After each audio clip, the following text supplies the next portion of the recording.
chailíní cairde le iad leabhar agus eile, ach bhí eile an chuthalaach. Nuair dúirt daoine diaideit le hir an traid, bhíodh sí feiteach loirte rais lá. Lámhain ar scoil, bhfuil leabhar agus eile le beirt chailíní eile, dar bhainne Michelle agus Cara. Thuig eile nach raibh siad deas tá le bhaca siad i híon agus leabhar. Nuair a tháinig siad ó hard lá, bhí siad cairde le leabhar, ach bhí siad drachmhainse le heile. Bhí eile iontach mealta agus rís díos deach sna leithris ag cíniú. Bhí leabhar sasta an fód a cheasú ar son eile, ach bhí na cailíní eile gaiir leo. Lean leadar eile go dtí an leiris agus leir sí go deas leithí. Ach bhí eile iontach mealta agus burtha faoi chuirsaí scoile, agus codéma ar bheith rudaí anois.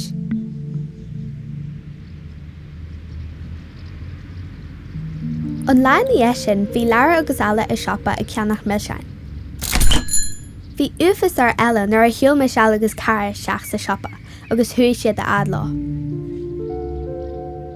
Bhí leabhar ar tíorrá lá imeacht nuair dúirt Michelle agus Cara go raibh brúnartha faoin le roimhe. Féinní eile go raibh sí mealta ach go raibh sí iontach sasta go na cailíní anrach faoin na droch an Bulaithe, agus go raibh brúnartha.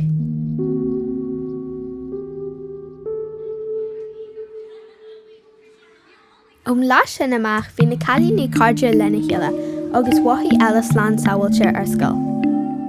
D'an siad thoirthe a deach eile do labhrathe eile. Bhí siad ag daisa le ceolas fórsa acu, deimar siad cluiche agus tíoch siad tanna millsein agus ciste labhrathe. Bhí cóisiir iontach ag eile leis na cailíní uilig, Michelle agus Cara sa naidirh.